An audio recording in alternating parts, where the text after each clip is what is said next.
Assalamualaikum warahmatullahi wabarakatuh. Bismillahirrahmanirrahim. La haula wala quwata illa billah. Asyhadu an la ilaha illallah wa asyhadu anna Muhammadar Rasulullah. Allahumma sholli ala sayyidina Muhammadin wa ala alihi wa sahabati ajmain, amma ba'd. Insyaallah pada pertemuan kali ini saya akan mencoba untuk mengapresiasikan puisi guru kita yang sangat mulia, Buya Sakur Yasin bin Ibrahim. Kita harus mengetahui dulu kenapa beliau dipanggil Buya ya.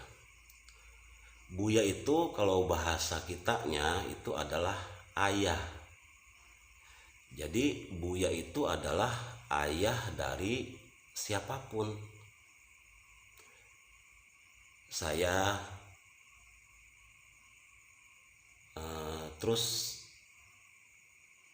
siapa saja ya yang jadi santri Buya, yang YouTuber, yang ikut kajian-kajian Buya, siapapun ya, itu adalah anak-anak beliau gitu. Adanya Buya itu ya untuk menasehati anak-anak yang dulu ketika orang tuanya masih ada ya, anak tersebut belum sempat dinasehati dengan nasihat-nasihat kebaikan dari orang tuanya. Nah, Buya ini sebagai pengganti dari orang tua kita.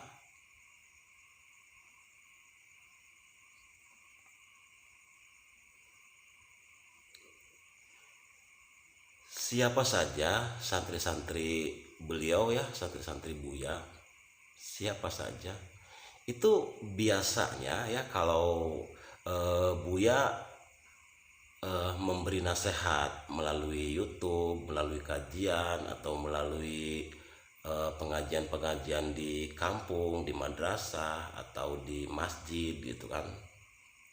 Nah, ketika nasihat yang dari beliau itu diimplementasikan ya oleh santrinya ya, udah masuk dalam banget implementasinya.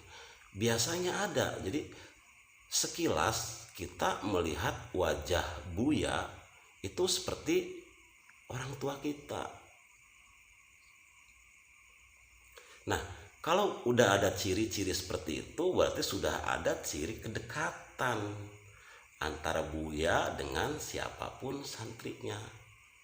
Biasanya untuk awal kedekatan dengan beliau itu biasanya seperti itu. Jadi yang terlihat tuh kayak wajah Buya gitu kan, kadang ada di sebelah kanan, kadang ada di sebelah kiri. Itu proses itu untuk santri-santrinya ya, santri-santri ruhani Buya Sakur, siapapun, karena sudah mengimplementasikan nasihat-nasihat yang dari beliau. Kalau Buya itu sudah nggak butuh duit ya, nggak butuh uang. Yang dibutuhkan oleh beliau kalau santri-santrinya mau bayar, yaitu ketika nasihat apapun yang dari beliau diimplementasikan. Toh itu akan ya, nanti ketika nasihat Buya masuk ke dalam diri kita sebagai santrinya, maka nanti akan ada kenyamanan di dalam diri kita dan kebahagiaan yang tidak bisa diungkapkan dengan kata-kata itu.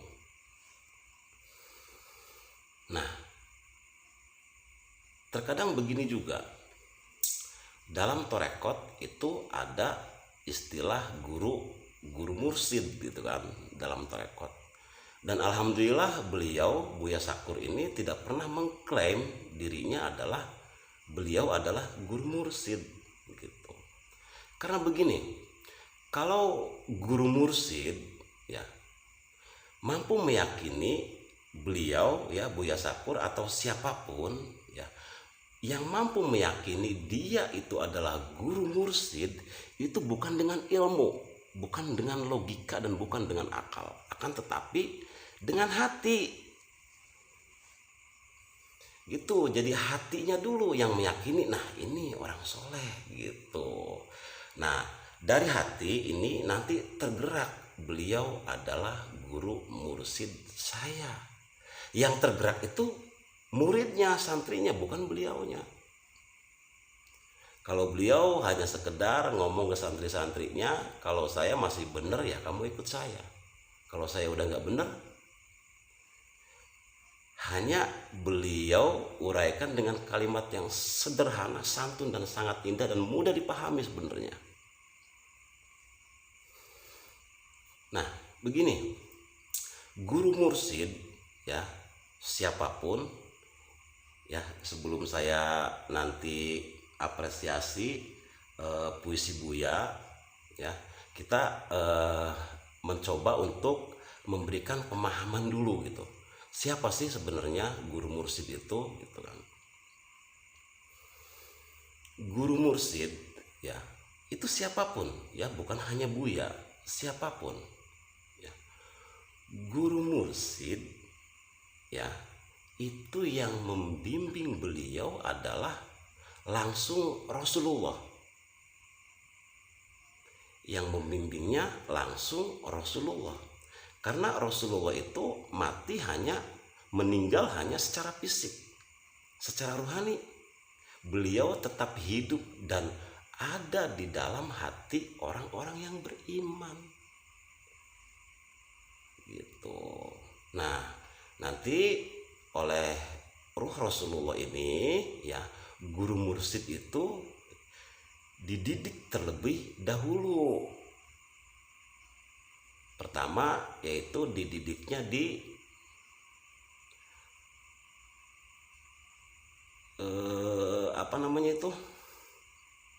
baitul ruh. Baitul ruh itu artinya rumah Tuhan atau rumah rohani gitu. Jadi guru mursyid itu ya dididik oleh Rasulullah itu di rumah rohani gitu. Karena ya guru mursyid ini ya setelah dididik di rumah rohani oleh Rasulullah, nah terus apa ya, beliau menyampaikan, mengenalkan Tuhan kepada siapapun, supaya seumpamanya ya, orang-orang yang tadinya penuh dendam, amarah, kebencian gitu kan, bisa nanti berperilakunya bisa menjadi indah gitu. Jadi yang masuk ke dalam hatinya cinta kasih, kelembutan gitu. Itu tugas daripada guru mursyid yang mengenalkan Allah kepada siapapun gitu. Jadi beginilah supaya nyaman ya, supaya nyaman kita bertauhid, kita bertuhan, supaya nyaman itu begini. Kebaikan Allah itu selalu tersambung kepada kekasihnya yaitu Rasulullah, dan Rasulullah juga menyambungkan ya kepada siapapun yang dikehendaki oleh Rasulullah. Kalau kita sekarang ya, yang kita yakini mampu memberikan kenyamanan di dalam diri kita yaitu beliau Buya Syakur yang sangat mulia. Guru mursyid itu kalau yang asli nggak pernah mengklaim dia adalah seorang guru mursyid. Tidak usah melakukan baiat ya, baiatnya hanya kepada Allah dan kekasihnya saja. Itu guru mursyid yang sangat luar biasa, mampu menyejukkan hati kita ya. Itu sekilas tentang guru mursyid ya. Nah guru mursyid ini nanti tugas dari Allahnya adalah membimbing ya hati siapapun yang tadinya gelap gulita menjadi terang benderang gitu, bercahaya, jadi nyaman menjalani kehidupan ini gitu. Ya untuk diketahui juga nama saya itu, nama asli itu Saripudin. Nama saya, nama aslinya saya Saripudin. Saya lahir di Banten ya, di Banten, di Serang. Kampung tempat saya lahir itu Kampung Cangkring, Desa Sawah Luhur, Kecamatan Kesemen, Kabupaten Serang. Saya lahir di pesisir pantai, makanya melihat wajahnya juga agak angker. Nah, saya adalah salah satu dari santri beliau. Alhamdulillah, nama saya diganti oleh beliau, Buya Sakur, itu sampai sekarang menjadi Kanjeng Sarip Sunan Kebon Jati. Itu anugerah nama dari beliau, dan saya dikasih majelis oleh beliau di Desa Susukan ya, di Desa Susukan Blok Menceng. Desa Susukan Blok Menceng. Dikasih majelis namanya Al Asrof gitu. Jadi kalau Sarip itu mulia, kalau Al Asrof itu sangat mulia. Mungkin ini doa juga dari beliau, guru saya yang sangat mulia, Buya Sakur. Mudah-mudahan gitu Allah memberikan kemuliaan gitu aja. Nah, sekarang saya akan mencoba untuk mengapresiasikan puisi Buya Sakur. Baru saja dikaji tadi ya, malam Senin. Aslinya tadi itu dibaca oleh Kang Irwan Stinky. Cuman di sini saya juga mau mencoba untuk mengapresiasikan puisi beliau, walaupun ya hanya satu halaman sajalah, karena kalau menurut saya puisi-puisi dari beliau itu sangat luar biasa. Al-Quran yang berbahasa Indonesia.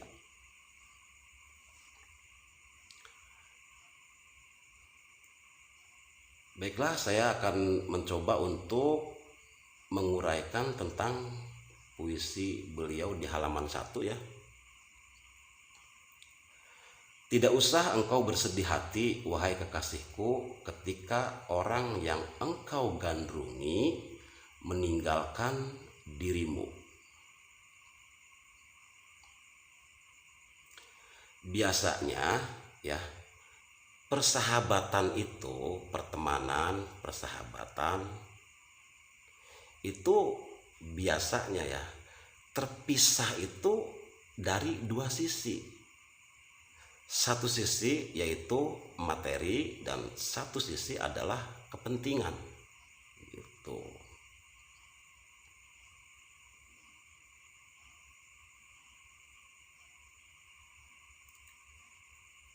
Tidak usah engkau bersedih hati, wahai kekasihku, ketika orang yang engkau gandrungi meninggalkan dirimu dengan alasan sudah tidak membutuhkan dirimu lagi. Biarkan saja dia pergi dan katakan juga, aku juga sama tidak membutuhkan kamu gitu. Ini kalimatnya kalimat sangat penegasan sekali ya. Aku juga sama tidak membutuhkan kamu gitu. Artinya ada dua orang yang bersahabat ya, ada dua orang yang bersahabat, akrab mungkin gitu. Nah, terpisah ya mungkin itu dari dua faktor itu gitu. Ya, temannya yang satu ini ditinggalkan karena dia mungkin punya pangkat yang tinggi, punya kedudukan yang tinggi gitu, sehingga dia tidak level dengan sahabatnya yang ya orangnya sederhana sekali gitu. Nah, terus kata yang sangat sederhana, kata orang yang sangat sederhana itu ya, ya ada ketulusan, ada kesederhanaan, ada pengabdian gitu kan, orang yang ditinggalkannya gitu kan, di kalimat ini kalau kita lihat seperti itu gitu. Katakan aku juga sama tidak membutuhkan kamu gitu. Yang kita harapkan, sumpamanya teman yang tadi yang dia sumpamanya fasilitasnya lebih ya, hartanya banyak gitu kan,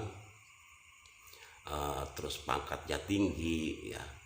Di sini beliau Buya juga mengharapkan ya, yang meninggalkan orang tadi itu dengan hartanya dia bisa bertemu dengan Tuhan. Artinya dia dengan hartanya dia bisa berderma, bisa menebarkan kemanfaatan untuk banyak orang gitu. Itu yang meninggalkannya gitu. Dia punya pangkat, dia punya jabatan tinggi, hartanya banyak gitu kan, dengan harapan dia nanti ya banyak bermanfaat untuk orang lain gitu. Nah, ini adalah posisi yang ditinggalkan. Kalau yang ditinggalkan mungkin ini kalau dilihat dari puisi-puisi sebelumnya ya, Buya tuh orangnya tulus, sederhana, jujur gitu. Nah, terus kata yang jujur ini ya, aku juga sama tidak membutuhkan kamu. Artinya yang jujur, yang sederhana ini gitu kan ya, memberikan kemanfaatan kepada orang lain gitu kan, dengan mungkin kapasitasnya minimal gitu. Artinya ya uangnya nggak punya lah gitu. Nah, dengan kejujuran, dengan hati yang tulus gitu kan. Nah, kalau orang yang jujur itu biasanya bermanfaatnya di mana biasanya? Ya manfaatnya perilakunya bisa dicontoh oleh orang lain. Kalam-kalam atau kalimat-kalimat yang dari lisannya itu mampu menyejukkan orang lain.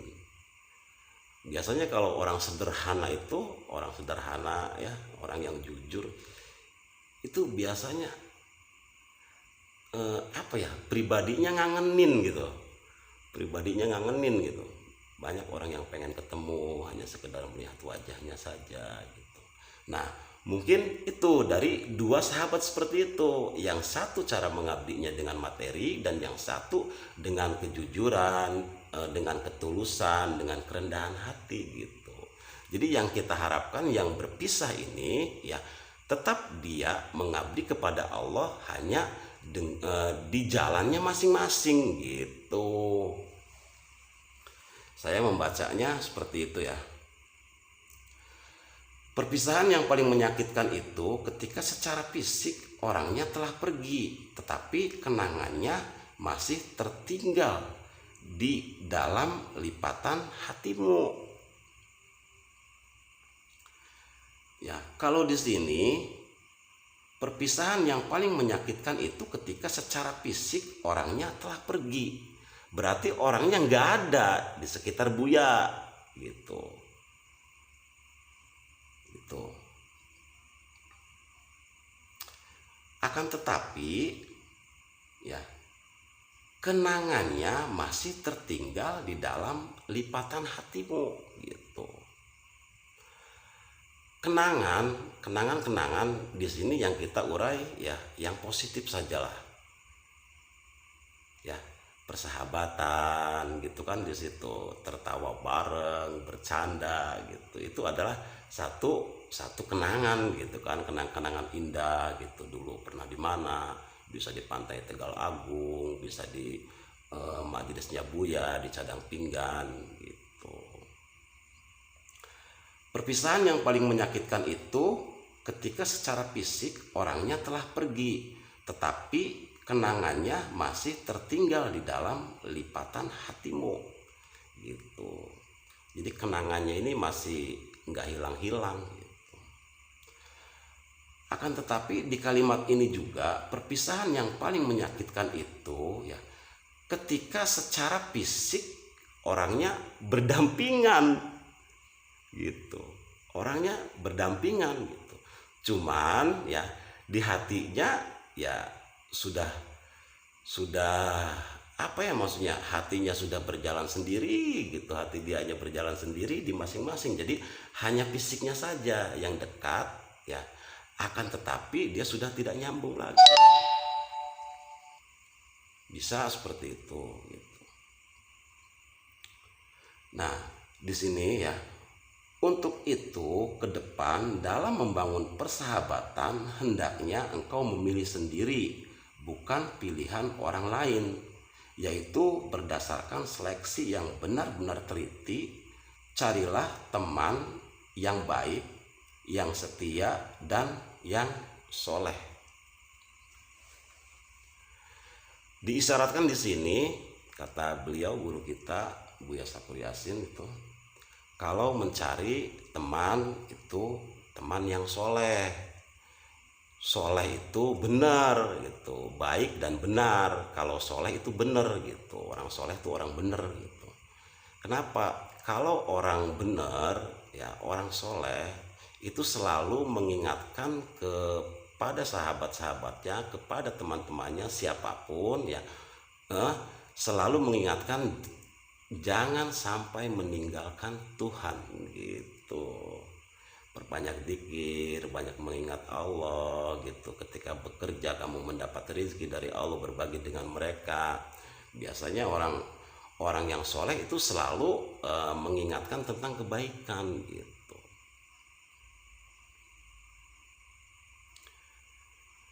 Kiranya untuk pertemuan kali ini cukup sekian saja dulu. Nanti insya Allah saya juga akan mencoba ya membaca, mengapresiasikan puisi Buya Sakur ya, guru kita yang sangat mulia itu, di puisi-puisi yang selanjutnya.